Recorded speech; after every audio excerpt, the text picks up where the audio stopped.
A Swift Kick in the Ass, episode 12. Welcome to a Swift Kick in the Ass podcast, hosted by lifelong friends Tom Stewart and John Curren. Today's episode is a special feature covering Robert Greene's 48 Laws of Power. Welcome, I'm Tom Stewart. I'm here joined with my lifelong friend John Curren, and today we're going to talk about Robert Greene's book, The 48 Laws of Power. We're continuing on with Law 6, which is court attention at all costs. John, you want to elaborate on the judgment? Yeah, certainly. It reads, court attention at all cost. Everything is judged by its appearance. What is unseen counts for nothing. Never let yourself get lost in the crowd, then, or buried in oblivion. Stand out. Be conspicuous at all cost. Make yourself a magnet of attention by appearing larger, more colorful, more mysterious than the bland and timid masses. Did that sound evil enough? Yeah, you did practice. In fact, last weekend I went to Disney World and rode the Haunted Mansion, and you kind of have that Vincent Price kind of sound to you.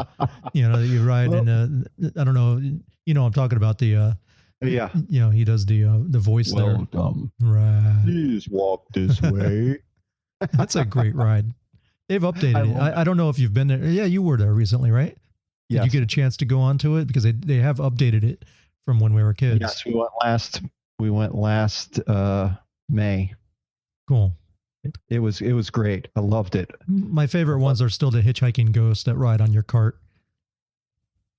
Yeah, I love the whole ride. I could go on that ride just over and over again. You know, and the coolest effects are really ancient effects. Not ancient, but you know, they're from like the 1800s, which is ancient enough.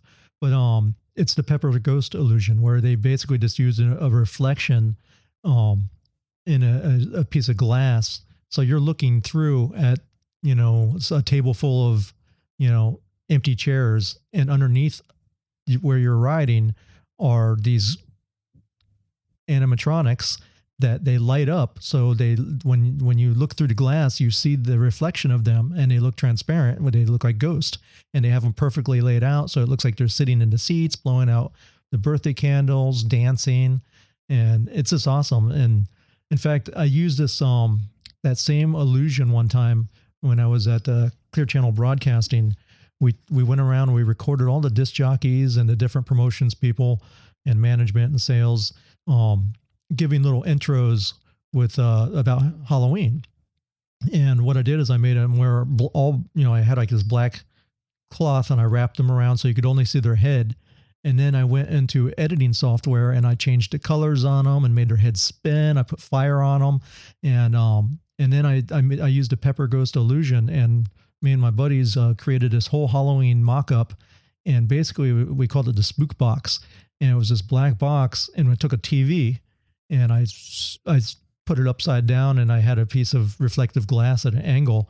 So you would see some like branches and stuff, but you would see this head floating, you know, it was like a hologram welcoming people to Clear Channel when they came in. It was really cool. That sounds really cool, but my 8-year-old's going to be disappointed because she really thought that a ghost came home with her. There are two parts to courting attention at all costs. Part one is surround your name with the sensational and the scandalous. Part two is creating an air of mystery. And as I was reading this chapter, I was really thinking, gee, you know, there are a lot of times where I don't want to court attention. I want to fly below the radar.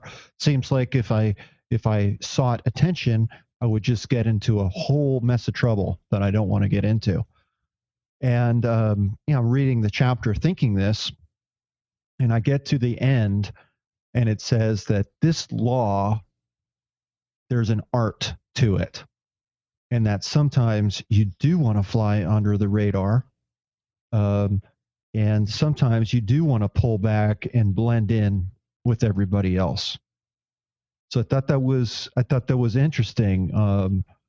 There are bending, it's bending the law. Absolutely. And did you, I know you're just talking about part one.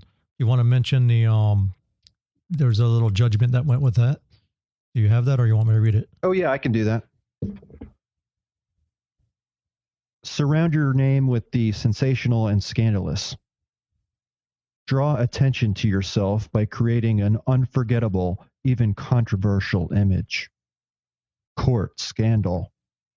Do anything to make yourself seem larger than life and shine more brightly than those around you. Make no distinction between kinds of attention. Notoriety of any sort will bring you power. Better to be slandered and attacked than ignored. I'm really getting this evil voice down. I like it. I'll turn you to the dark side yet, young Padawan. Well, when you hear the audio book, he does sound like Vincent Price. Yeah. And it does sound very evil. But I think it adds a lot of weight to these words. I know in my background, I did public affairs for a few years. And during that time, it was said, any press is good press. And of course, they didn't have to put the spin on it, to put the positive spin. I had to do that. But you can always make something good out of it. And let's face it too. If you watch any TV today, you know what reality TV is, and that it's a money-making machine. Fame is a money-making machine. What other reason do these people have to be famous for except for having a reality show? That's how they're making their money, and that's how they're making even more and more money is through that reality show. They really did nothing noteworthy outside of that show as far as I'm aware. I know I'm kind of generalizing, but it's a big trend right now within the internet community. And we're even an example of it where we have a podcast right now. Podcasts seem to generate authority. They help you, become an authority in your specific niche. Blogs, evidently, that's the biggest, example of it, where people will, almost become experts when sometimes they're not even really experts. They're so, but they're the ones out there with the loudest voice and getting the attention. So,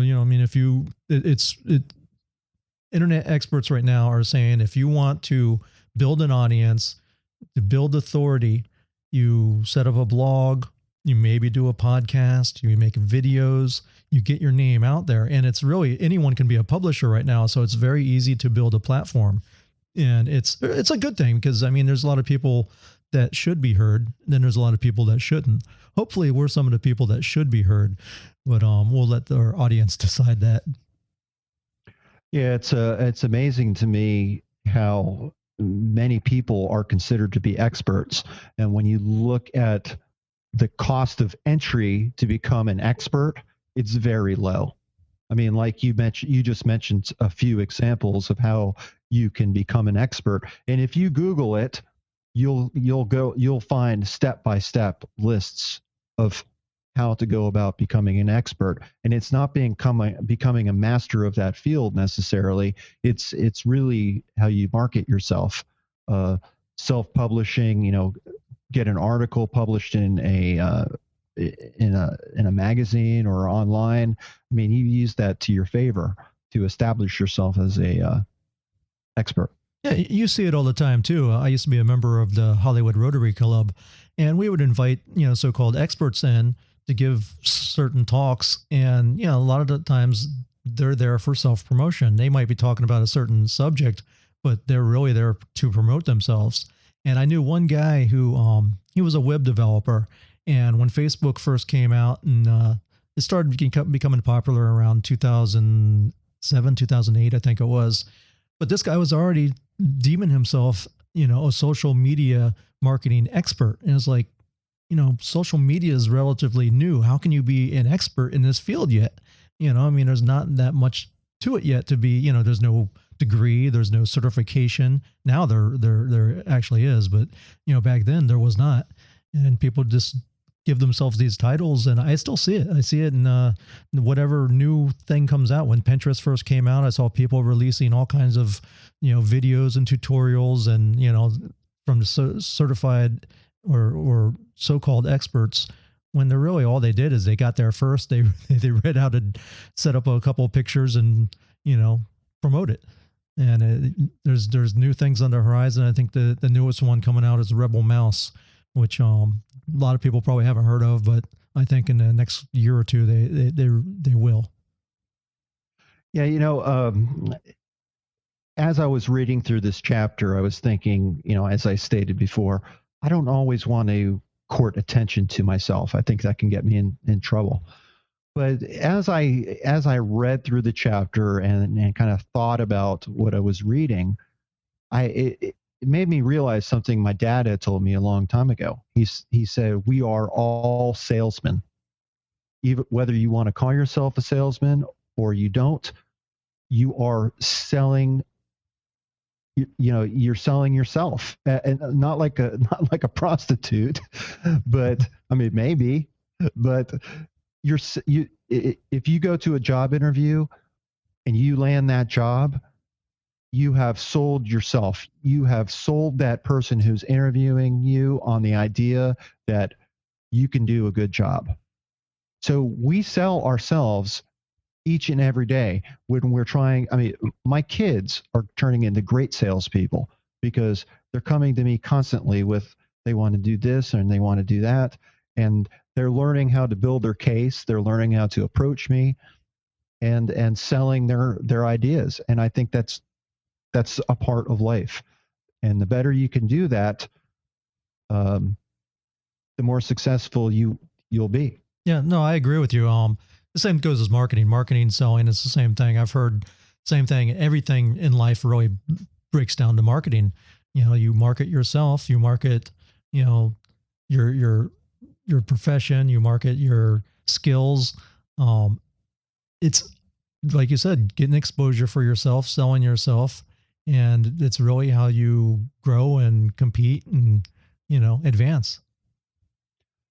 Yeah, and so I think this is a really natural segue to part 2, which is create an air of mystery. In a world growing increasingly banal and familiar. Banal? What's banal? Banal? Did I? Oh, banal. Banal sounds kind of banal, X-rated. Envelope. You're ruining my evil voice, Tom. Well, how evil can you be when you say banal?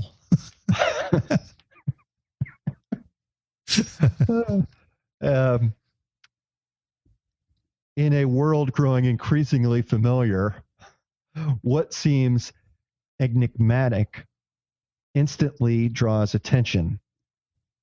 Never make it too clear what you are doing or about to do. Do not show all of your cards.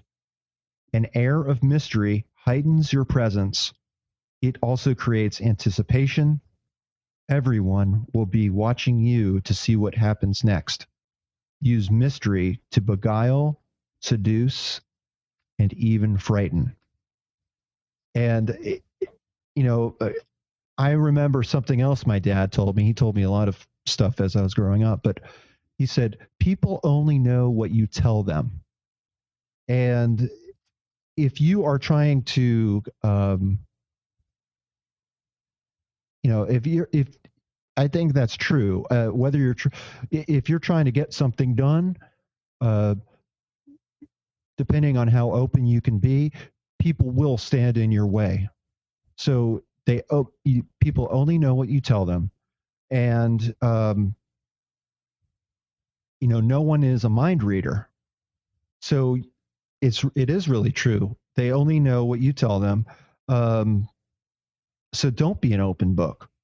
And, as I was thinking about that, about not being an open book, I was thinking, you know what? People put down books when they're not interesting and when they're predictable. So if people aren't, paying attention to you or reading your book, you're going to end up dusty on a shelf. You're going to end up in a garage sale or donated to charity because no one wants to read you. So I think that kind of dovetails perfectly with bringing attention to yourself. There's a line and there's an art to it, but sometimes it's good to, it is good to get paid attention. And if no one's paying attention to you, that's probably not a good thing. Observance of the law. Like my accent again? I do. It gets better every week. One of the observance of the law is one of the little chapters or little sub-chapters inside each law. This one thing that we skipped over was what seemed to me like the origin story for P.T. Barnum, who is, supposedly like one of the, if anyone knows anything about marketing or history, he was the premier 19th century showman, and he was known as able to generate all kinds of curiosity and, promotion. He was a king of self-promotion. But back when he first started, he still was assistant to the owner of the circus, who was Aaron Turner. And supposedly in 1836, P.T. Barnum was walking through town wearing a new black suit, and he all of a sudden had like all these people following him, and he was like, "What the hell? Why are these people following me?" And eventually, someone in the crowd yelled, "Hey, that's Reverend Ephraim K. Avery," who was some guy that had got away with murder, but everyone believed he was still guilty. And so the mob actually started to lynch him, and they ripped off his suit and started to attack him. And he goes, no, follow me to the circus. I promise you, I work at the circus. So when he went to the circus, old man Turner was sitting there, and he had orchestrated the whole thing in order to attract the crowd to the circus. And that's from then on, Barnum picked up that technique and used it to make it, the most popular circus in the world. Yeah, that wasn't very nice, was it? No. Almost getting lynched. So, thinking about this law, if we're supposed to attract attention to ourselves, I mean, P.T. Barnum's boss, Turner, was attracting attention to the circus. Not necessarily at himself, but he knew how to use that law and get the attention. And I think it also said too that, because of that little game that he was playing, that P.T. Barnum did not like whatsoever. They both benefited from it. And the circus was packed. And actually, Barnum, from then he started doing those little tricks. He learned a very good skill, and you still see it today. But one of the tricks he did was he put free music for the millions and hung it on a banner in New York. And at the time, I guess he was working for a museum, and he was trying to drive traffic to the museum.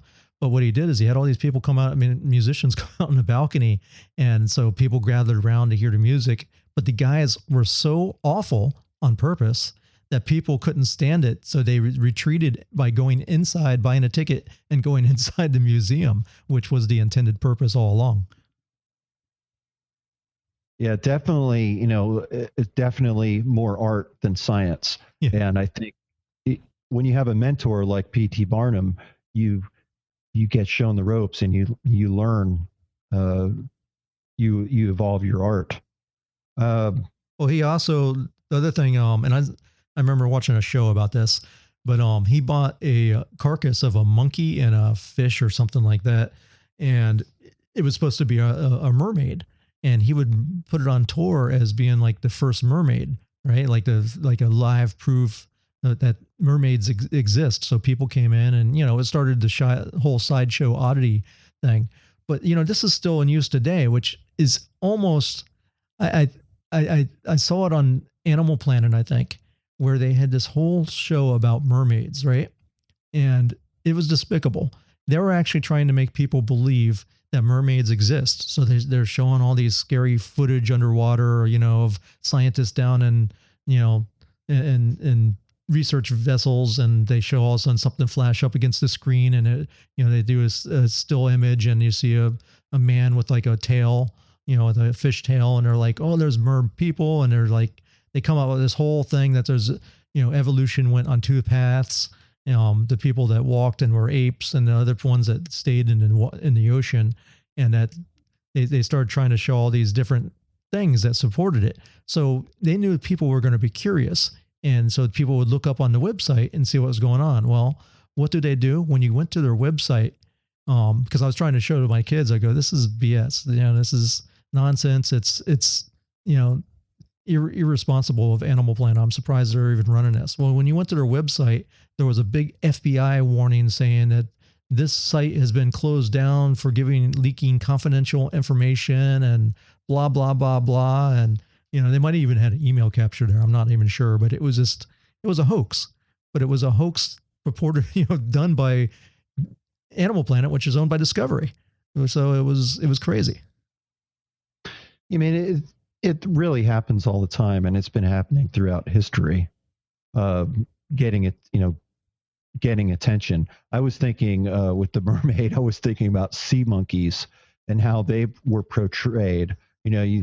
You have this cute little family of sea monkeys with a little castle, and the guy's got a trident. It was on the back of every comic book. Yeah, it was on the back of every comic book, and it was nothing like that. Nothing like that. You ordered them though, right? I ordered them quite recently for my kids. Oh, really? I ordered them when I was a kid. I remember waiting, anticipating, and I got the little envelopes, and I dropped them in the water, and I thought I was going to see these little creatures dancing around, and swimming. I thought it was going to be like the coolest thing, and it was brine shrimp.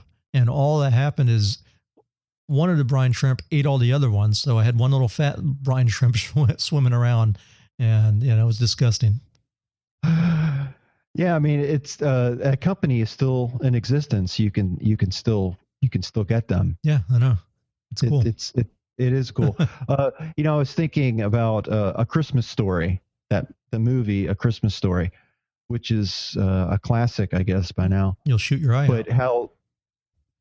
I remember the little kid was listening to the radio about the Orphan Annie radio hour, and he sent off, collected all these box tops, or collected something for his secret decoder ring, and then he had to listen to the radio show to get the code, and he's locked himself in the bathroom and he's decoding it, and the message is drink more Ovaltine.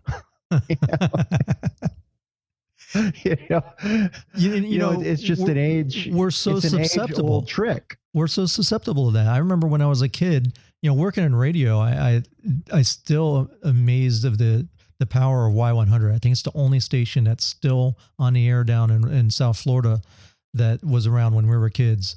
And I remember answering the telephone. I listened to Y100 because I'd heard on the radio, if you answer your phone like that, you can win money. So, and I remember my mom would be like, why are you doing that? And people would be confused. They didn't know who they were calling because I was answering. I listened to Y100, and it was just confusion abounded. But it was, a kid listening to the radio thinking, oh yeah, I'm going to win some money by answering the phone this way.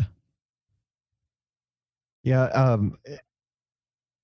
In the book, in this chapter, it says, we secretly crave enigmas, people, or things that cannot be instantly interpreted, seized, or consumed.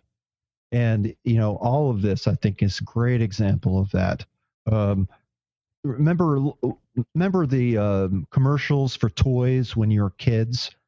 For you, I think the G.I. Joe commercials probably, come to the top of the list there. But those action figures would do everything and anything, and it was just like so cool. And you watch that commercial and your imagination would just run wild. And you get the toy and you're like, it doesn't do that. Or Like it's like something's supposed to pop, like shoot out, or like a gun or something like that, and it would just go ping. You know what comes to mind, and it's still a very popular toy, is the Slinky.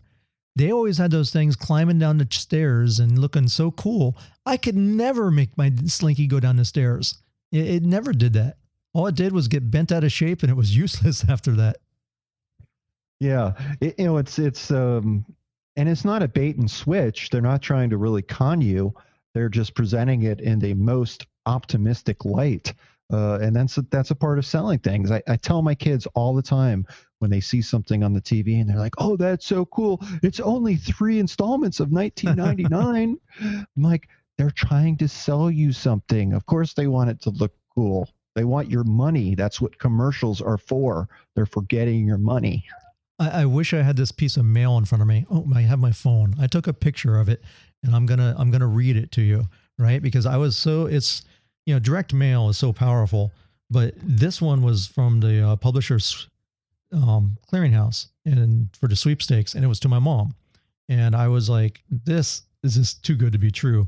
The stuff that I was giving my kids a lesson, and hold on, I'll scroll through my phone so I can actually give an intelligent report on it. Oh God, I hope it's still here. Maybe it's not. Damn it. It's self-destructed. Oh, I didn't take it with my phone. I took it with my camera. Okay, well, I'll give you what it had on it was. We can put that out on our site.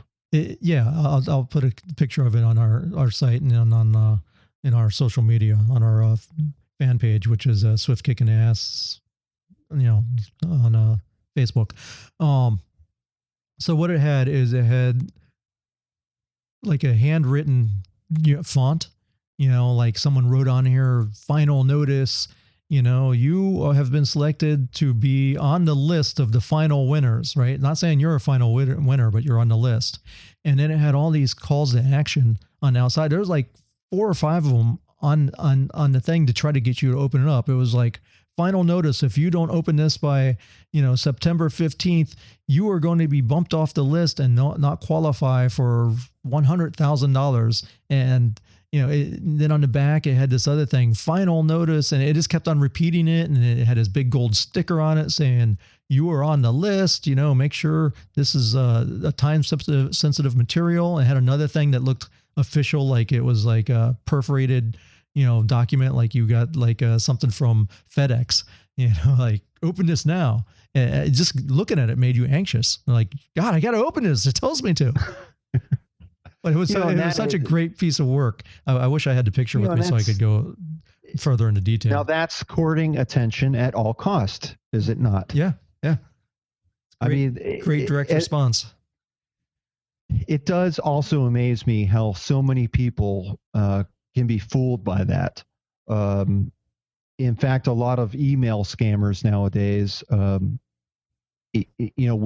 very good at imitating, making letters look like they've come from the FBI, and they take advantage of a lot of people, unfortunately. Whereas you and I know we look at things with a very critical eye, and we're cynical. We're saying no way is that possible. If it's too good to be true, it's not true, and we understand that. But a lot of people are very gullible out there, and a lot of people get taken advantage of. So I think that's a great reason to understand this law, is that people are out there, people in groups are out there courting attention at any cost. They want to get your attention so they can get something out of you. Let me give you an example. I live in South Florida. So South Florida, we use something called a Sun Pass, which, it's for toll. I'm sure other areas have something similar, but basically they want everyone to sign up for the Sun Pass. So when you're on a toll road, you don't have to stop and pay cash. It just, it uses a little RF transponder, and it keeps track of your tolls. Well, if you run through a toll and you don't have a Sun Pass, they take a picture of your license plate and they mail it to you. And at the end of the month, they give you your tolls and you got to pay it. You know, you got to pay it to the county or the state or whatever it is that's, you know, owns that road. And so there's this company, they created a company called like Toll Enforcement Collection Agency LLC, right? And they made it look exactly like the same document you would receive from the official SunPass people.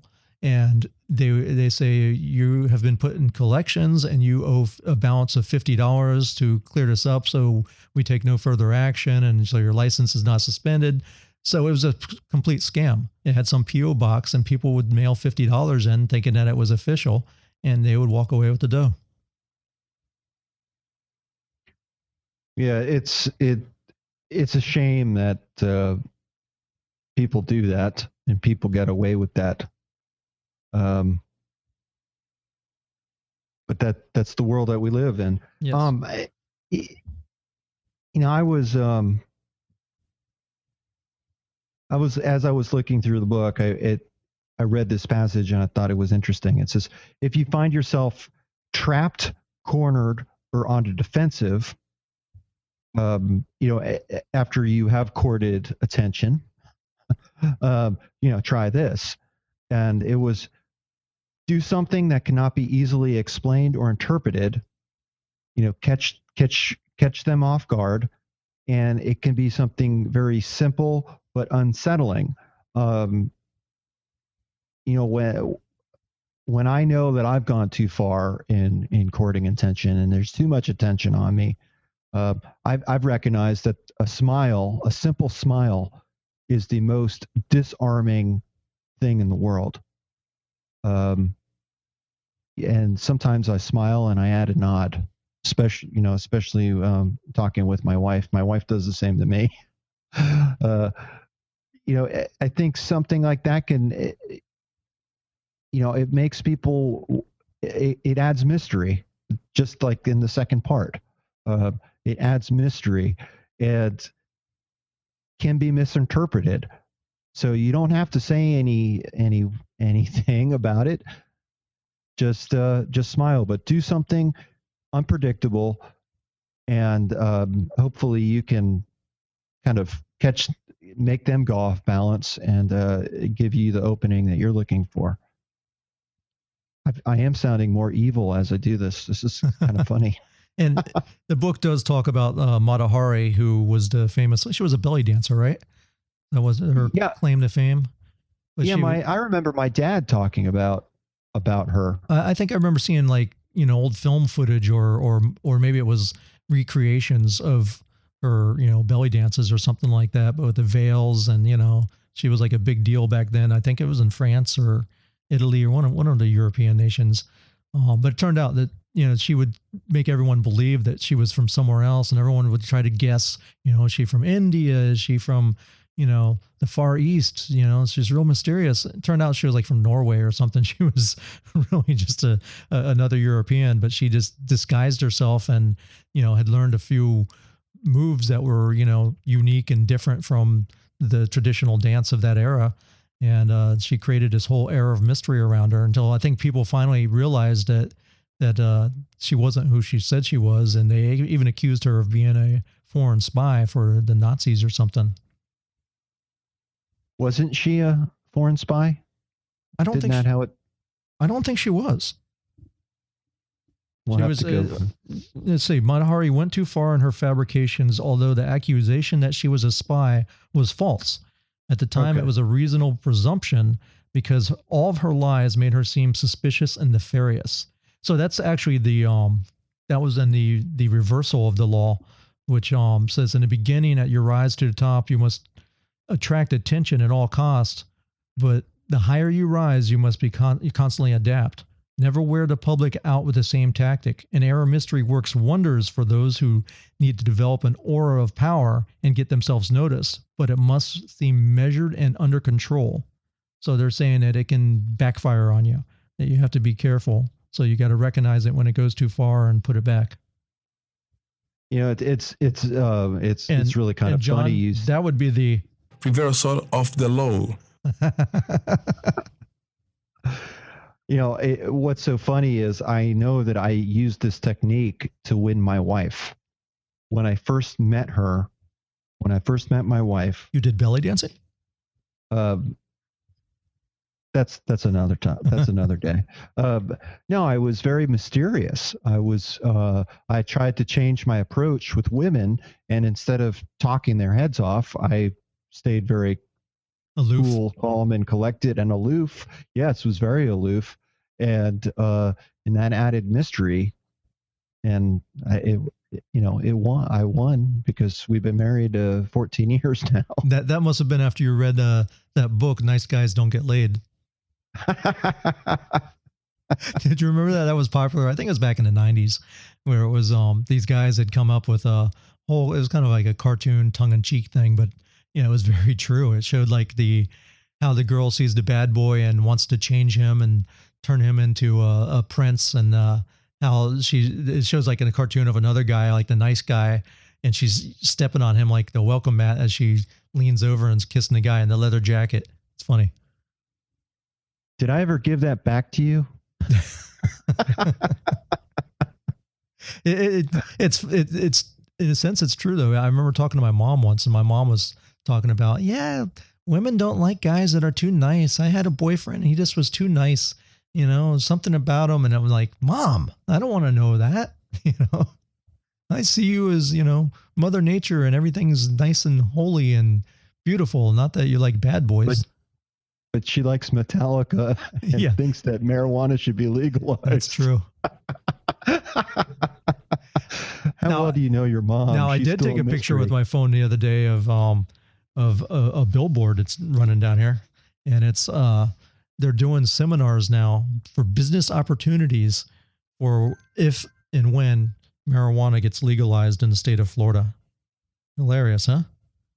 And I know that our listeners can't see it, but if you're on the Hangout, can you see that, John? Very. Can't read it. You can't read it, huh? Not all that great. Yeah. Well, basically, it says medical marijuana business seminars, 928 in Miami, 11-1 in Fort Lauderdale, and they give you marijuanabusinessflorida.com. So if anyone wants to check out marijuanabusinessfl.com. I'm not promoting that. I have nothing to do with it. I don't endorse it, but I thought it was amusing.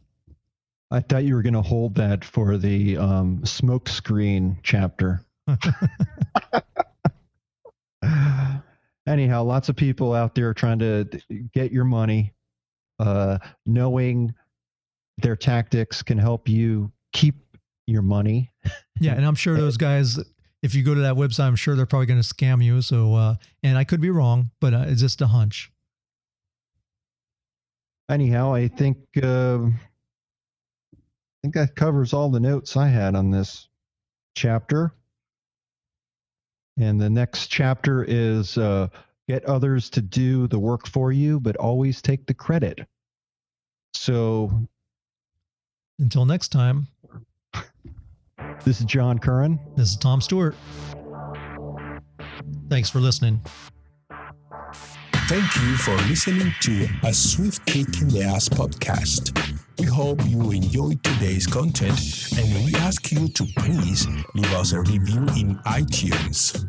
Also, head over to aswiftkickintheass.com to get a free copy of the Simple Spending Tool.